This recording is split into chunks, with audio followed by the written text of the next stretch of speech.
मुस्कुरा करके माँ बाप की मोहब्बत में बोले सुभान अल्लाह। मेरे दोस्तों, हर धर्म, हर मजहब, हर समाज के अंदर माता पिता के आदर, सम्मान और खिदमत के बारे में बताए गए। नकले कुफ्र नवाशत मेरे दोस्तों, हमारे बिरादर वतन हिंदू भाई क्या एक बहुत बड़े महात्मा, एक बहुत बड़े पुरोहित गुजरे हैं जिनको सरवन जी कहा जाता है।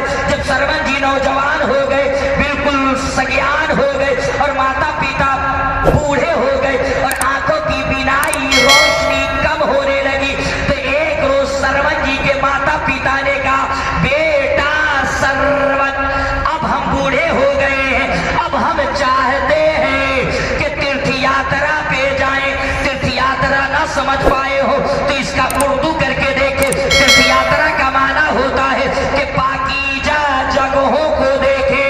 बेटा वफादार था, लायक था, फायक था, उसने एक कांवड़ बनाए। कांवड़ न समझे हो तो इस तरीके से समझिए कि तराजू के दो पलड़े बनाए।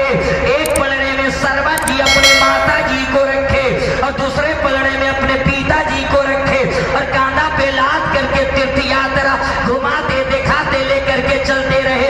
एक रात भोर के समय में सरयू नदी के किनारे से गुजर रहे थे।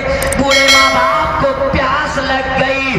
बेटे से कहा, बेटा सरवन, पानी का व्यवस्था करो, पानी का इंतजाम करो। सरवन जी एक पेड़ के नीचे रखे और जमाने के एतबार से जो कटोरा, जो छागल, जो प्याला चलता था, लेकर के सरयू नदी के साहिल की तरफ चल पड़े।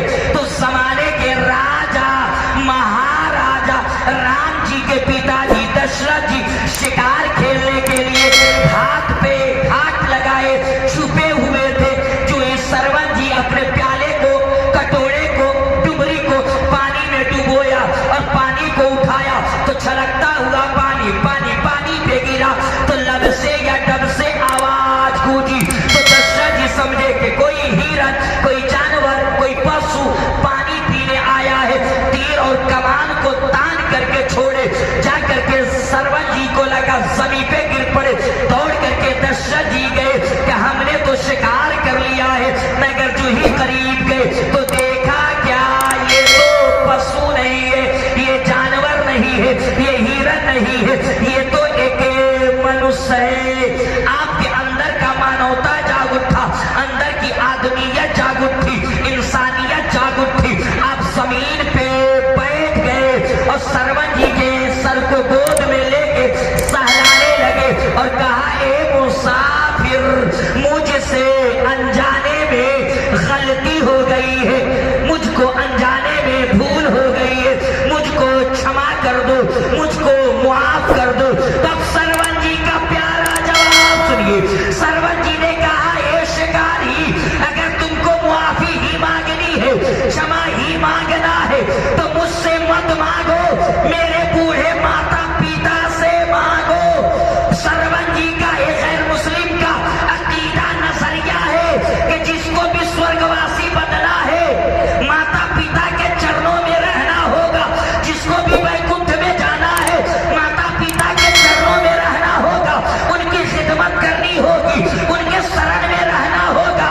ये तो एक गैर मुस्लिम का अकीदा और नजरिया है, मगर मेरे मुस्तफा, मेरे पैगंबर इरशाद फरमाते हैं कि माँ के कदमों के नीचे जन्नत है और बाप जन्नत का दरवाजा है।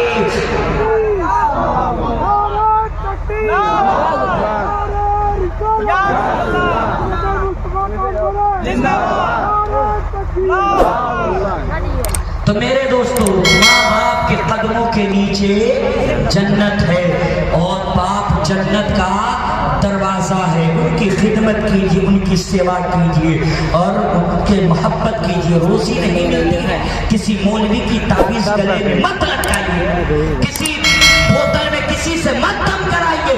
कलकत्ता से लौटे हैं, रोजी नहीं मिली, दिल्ली से गए हैं, लौट के आए हैं, परेशान हाल है। अपने माँ बाप की खिदमत कीजिए, सेवा कीजिए। जिस दिन मुस्कुरा उठे, कहिए अब्बा दिल्ली गया था, लौट के आया हूँ, रोजी नहीं मिली है, कलकत्ता गया हूँ, काम नहीं मिला है।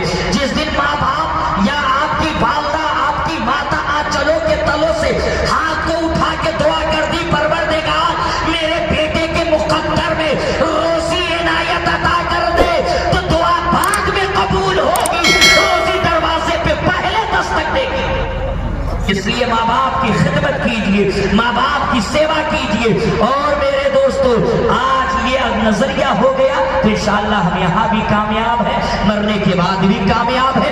मेरे साथ पढ़ लीजिए, अस्तगफिरुल्लाह रब्बी मिन कुल्लि ज़ंबि व अतूबु अलैहि, ला इलाहा इल्लल्लाह मुहम्मदुर रसूलुल्लाह। और अपनी निजात के लिए एक मिसरा हमेशा पढ़ता हूँ, इस मिसरे को सुन लीजिए। नूर मुस्लिम रहनुमा अकबर सदूल्हा नूर का, नूर कासिम नूर आबिद जाने ज़हरा नूर का, असगरेनो खेद ओ बेमिस्ल टुकड़ा नूर का। और तेरी नस्ले पाक में है ऐ बच्चा बच्चा नूर का, तू है ऐने नूर, तेरा सब घराना नूर का। व आखिर दवाना अनिल हम्दुलिल्लाह, अस्सलाम वालेकुम।